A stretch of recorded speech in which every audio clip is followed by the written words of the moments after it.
Ова се едни од најславните одговори кои новинарите ги добија служејќи се со Законот за слободен пристап до информации. Од сите тајни, најголема е онаа која крие како се трошат народните пари.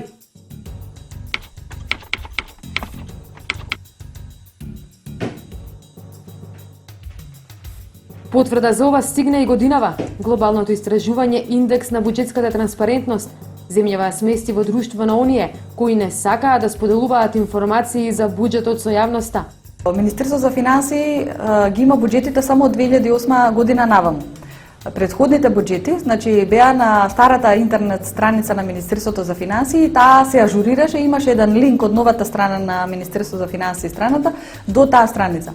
Меѓутоа од половина година ми се чини дека така, од пред неколку месеци, таа страна веќе не постои линкот, бидејќи им било дали тешко да ажурират, не знам од кои причини, или па од потреба за нетранспарентност, јас не можам да ги навлегувам во причините, само знам дека таа страна веќе не е достапна.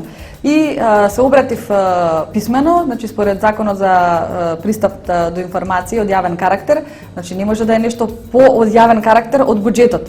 И да ми ги достават буџетите за предходните години, затоа што ние како новинари сакаме да сознаеме некој тренд, например, што постоел во 2005-та, во 2004-та, еве, значи нека се само од 10 години уназад. Значи ни тоа го нема. Нити ми вратија, нити ми дадоа податоци. Прашањето за владините реклами го постави неделникот Фокус. Беа одбиени и жалбите. Комисијата за заштита на правото до слободен пристап ја потврди одлуката на владата. Информацијата за цената на рекламирање на владата заслужувала да биде тајна. Не знаеш дали да се смееш или да плачеш. Мене тоа ми делуваше скандалозно, таквиот одговор. Понатаму процедурата пред Комисијата за слободен пристап до информација од јавен карактер на истото прашање беше како Монти Пајтон, искрено речено, бидејќи нели само еден член имал безбедносен сертификат и тој проверил и ето така тоа е класифицирана информација. Костова единствената новинарка која борбата за слободен пристап ја водела до крај. Барала информација со колку имот располагаат партиите ВМРО, ДПМНЕ и СДСМ. Била одбиена, се жалела, а потоа комисијата поднела тужба до управниот суд. И комисијата го задолжи државниот ревизор да ми ги достави тие податоци. Но државниот ревизор покрена постапка пред управниот суд. И после месеци и месеци, мислам дека цела година помина, управниот суд пресече, одлучи во полза на Фокус на моето барање и државниот ревизор дури тогаш ми ги достави листите со недвижностите со кои располагаат овие две партии, но помина најмалку 2 години од таа моја првична иницијатива, првично обраќање до ревизорот, до бараната информација на писмено. Но според истражувањето на Фондацијата Институт Отворено општество, новинарите многу малку го користат ова право. Лидери се невладините организации. Transparency International по бројот на барања се споменува дури и во извештајот на комисијата од 2012 година.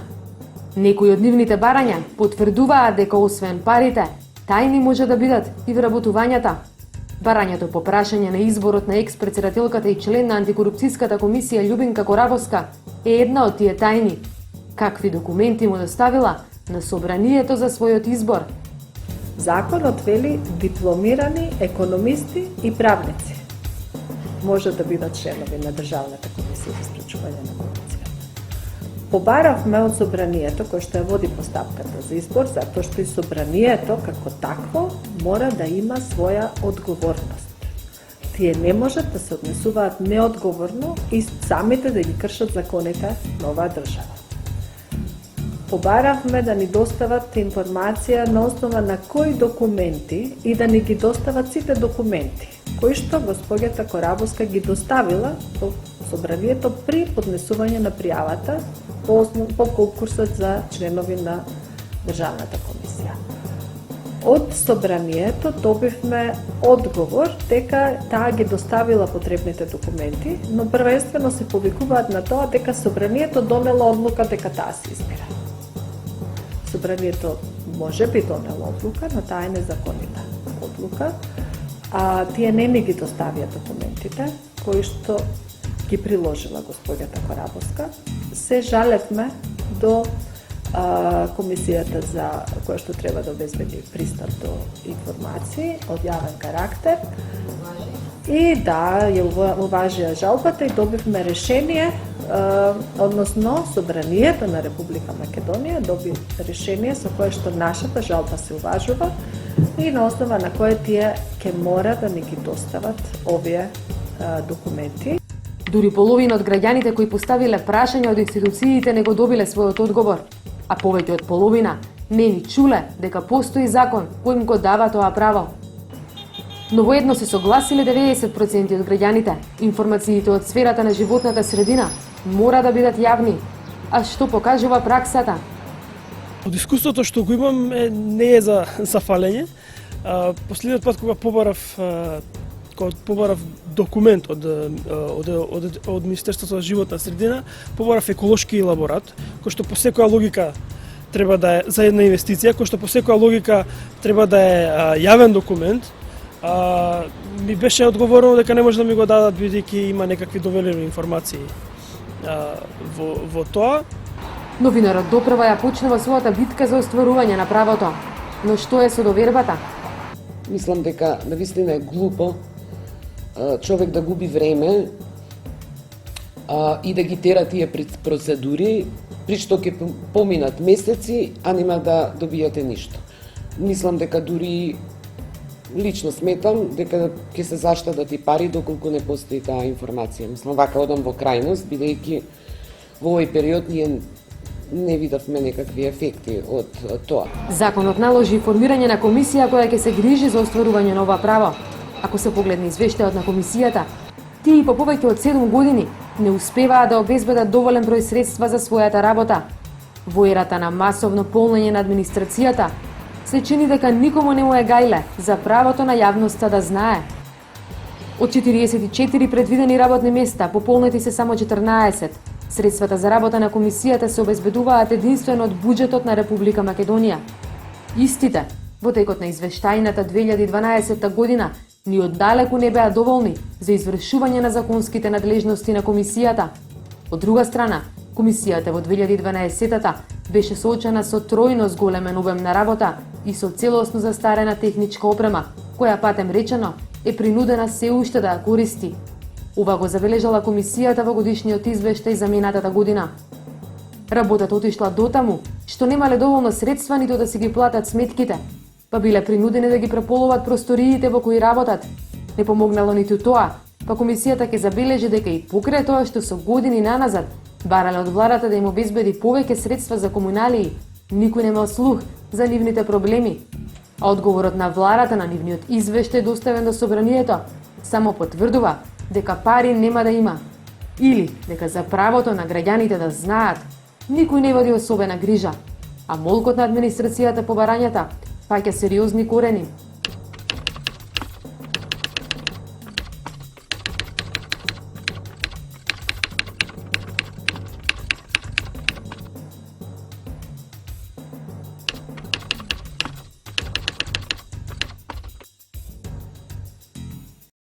Георги Исламков, знаете ли кој?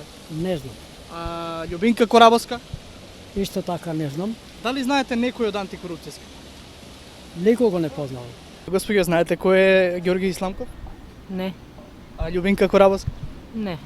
Знаете ли некој од антикорупцијска? Од антикорупцијска комисија, нешто така. Па да ти кажам, не знам. Не ги знам тие. И таа не ја знам. Георги Исламков кој е? Не. А Фари Алиев? Не. А било кој од антикорупцијска? Не. А Фари Алиев, например? Ве молам, не знам. Валда некој албан си е тој што ми името така ја кажа. Не го знае ни тоа. Тие се од антикорупцијска. Вие знаете некој било кој од антикорупцијска? Немојте само не. Дали знаете кој е Георги Исламков? Кој? Георги Исламков.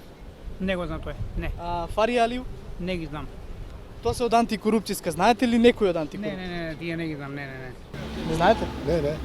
Тоа е прашањето. Не знам. А Фари Алиев? Не ги знам, как ги знам. Некој од антикорупцијска дали знаете? Никога не. Што прават? Каде се? Им ги видел ли некој лицата? Работата на антикорупцијската комисија е енигма дури и за новинарите кои долги години покриваат корупција и судство. Јас искрено од тие членови дали знам двајца и тоа од некоја претходна нивна работа. Со самото тоа што председателот на антикорупцијската комисија се наоѓа на оваа функција веќе 5 месеци, значи од април 2013, а ние поима сме немале, јас дознав дури пред неколку дена, кажува за самата соработка на антикорупцијската со новинарите. Овој човек е првиот борец против корупцијата и беззаконието во земјава, Ѓорги Сламков. Граѓаните не му го знаат ниту името, ниту лицето, а на позицијата председател е веќе 5 месеца. Со претходната председателка си имав слушнато дури 2 пати, ликот не го знам. Во тие 2 пати даде изјава која што беше крајно анемична и мислам речи си неискористлива. А ова е Љубинка Коравоска, туристичкиот менажер или жената чија анонимност веројатно ќе беше уште подлабока да не беа бурните расправи во собранието помеѓу опозицијата и власта за незиниот избор. Еве го CV-то на Љубинка Коравоска, председателот, и сакам да запрашам неколку работи. Во периодот од 2002 и 2007 година Коравоска работела како самостоен референт во јавното предпријатие за стопанисување со стамбен и деловен простор.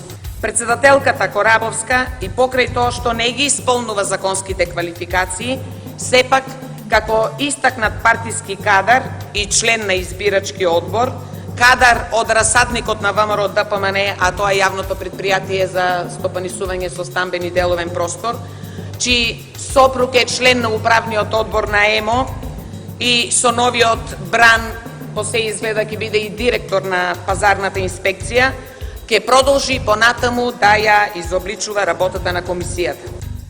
По ова прашање следуваше иницијатива од невладината Transparency International Македонија. Бараат од собранието записник од изборот на Коравоска за член на комисијата. Документите се уште ги чекаат. Законот вели дипломирани економисти и правници може да бидат членови на Државната комисија за спречување на корупција. Побаравме од собранието кој што ја води постапката за избор, затоа што и собранието како такво мора да има своја одговорност. Тие не можат да се однесуваат неодговорно и самите да ги кршат законите на оваа држава. Побаравме да ни достават информација на основа на кои документи и да ни ги достават сите документи, кои што господјата Коравоска ги доставила во собранието при поднесување на пријавата по конкурсот за членови на Државната комисија. Од собранието добивме одговор дека таа ги доставила потребните документи, но првенствено се повикуваат на тоа дека собранието донело одлука дека таа се избира. Собранието може би донело одлука, но таа е незаконита одлука, а тие не ни ги доставија документите кои што ги приложила господјата Коравоска. Се жалевме до комисијата за која што треба да обезбеди пристап до информации од јавен карактер.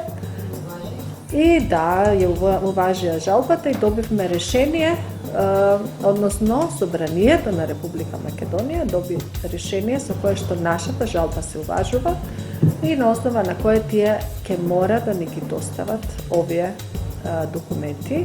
Но што е со другите луѓе во ова тело? Кои се, чии се и какви им се квалификациите? Ѓорги Сламков предавал право на повеќе факултети, има 37 години.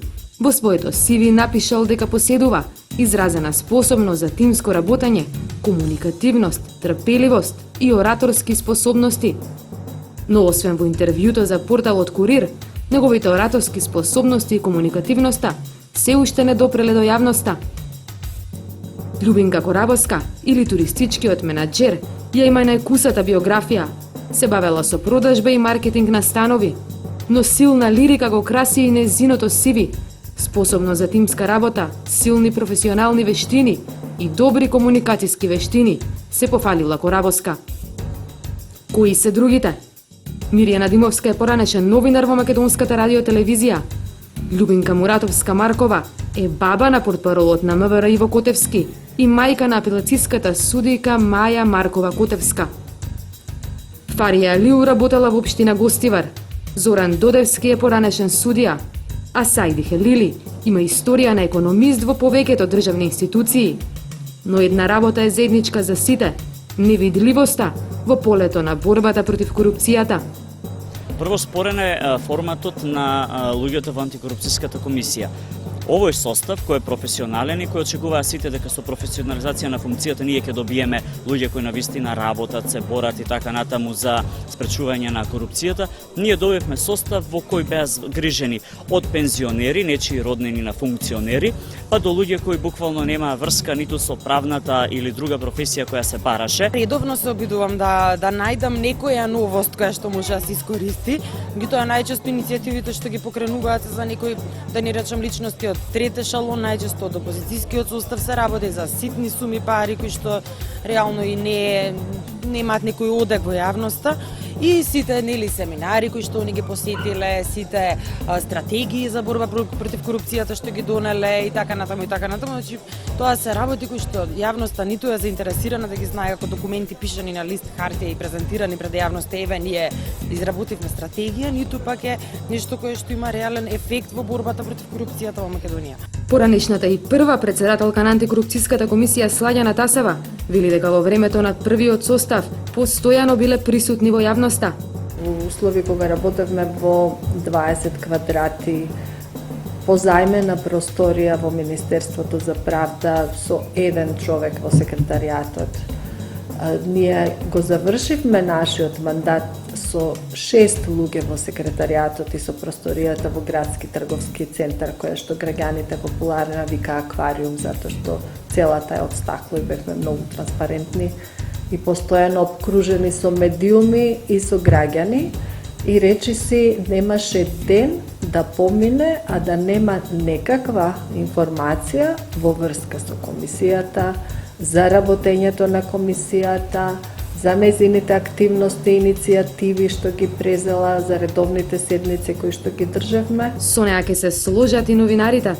Тако предходно одевме на брифинзи најредовно, таму споделувавме информации, ни се јавуваа, не вика ние имаме ова, дојдете вие што имате конкретно еве за случајот Бачило, значи имавме пристап до целата имотна состојба на функционерите, дури оние кои што ја напуштиле функцијата. Сега да ме прашате, јас ниту знам кои се членови, ниту пак им ги имам видено ликовите, ниту никој што се слушнала по телефон, иако многу пати сум се обидала. Веб страницата на комисијата е илустрација и за тоа што и колку се работи.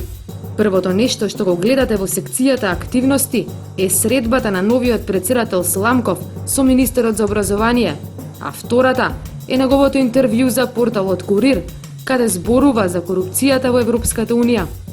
Па следат јавни опомени по некој ситен случај од областа на судирот на интереси и безброј информации за сите семинари на кои се прошетале членовите на комисијата. Пресконференциите се чини дека одамна се минето. Сеќавам дека отидов да им пријавам еден случај каде што јас открив сериозен судир на надлежност на поранешниот градоначалник на Тетово. Значи од тоа има повеќе од година дена. Градоначалникот се одлучил сам за себе да си ја легализира куќата. Тоа беше еден од предметите кои ги анализирав во Фокус. Тоа е Сади Беджити, поранешен градоначалник. Ветија дека ќе отворат постапка по мојата иницијатива, односно по моето пишување, бидејќи таму имаше конфликт на интереси, што би рекол премиерот, од авион се гледаше конфликтот на интереси. Ја поднесов представката, до ден денес не добив информација дали воопште ја разгледали или дали поднели, ако сите беа едногласни дека да, овде има предмет. Тоа беше моето последно одење формално во антикорупцијската комисија, бидејќи нема зашто. Зашто би трошал време, за кој брифинг, ако вие не гледате дека некој има иницијатива. Значи треба нешто да поднесат, некој друг орган да го работи или да не го работи, па вие да барате дополнителна информација од нив. Што би барал јас од нив? Антикорупционерите не одговараат на иницијативите. Пролетва со нивните имиња се китеа наслови од типот антикорупцијската минува изборен подкуп. Тогаш членовите решија дека владата може слободно да вработува луѓе за време на изборите, оти од таму им се јавиле и ги прашале. Единствената акција беше покрената за имотниот лист на опозицијскиот кандидат Андреј Жерновски. Ништо не се случи ниту со ревизорските извештаи од Скопје 2014, ниту со дупката од 3 милиони евра во изборната сметка на ВМРО ДПМН. Фрча казни за опозицијата, Дури и тогаш кога има најочигледни случаи на незаконито однесување и коруптивни делувања, тие се јавуваат во улога на покривање и заштита на коруптивните делувања од страна на луѓето кои што се во власта. Фактот дека таму нема компетентни професионалци ги прави нив да бидат послушници. Затоа што интегритетот на институцијата произлегува од интегритетот на поединецот. Таа институција која што е во буквална смисла на зборот продолжена рака на власта, е срамно што не само што не работи, што не гледаме на дело дека работи нешто, туку и воопшто не ја заборавивме дека постои. Експертската анализа на Институтот за демокрација Societas Civilis го прогласи првиот состав на комисијата за најдобар, а предпоследниот под водство на Љубинка Коравоска за најлошиот состав досега, без ниту една иницијатива за корупција на високо и врвново ниво и со мала видливост во јавноста. Ќе се одважат ли добро платените антикорупционери да започнат вистинска борба со криминалот? Ќе дочекаме ли нивните имиња да бидат препознаени од граѓаните? Кој знае? Во меѓувреме редакцијата на Нова се уште чека одговор од Ѓорги Сламков на поканата за интервју и уште една шанса за негова поголема видливост во јавноста.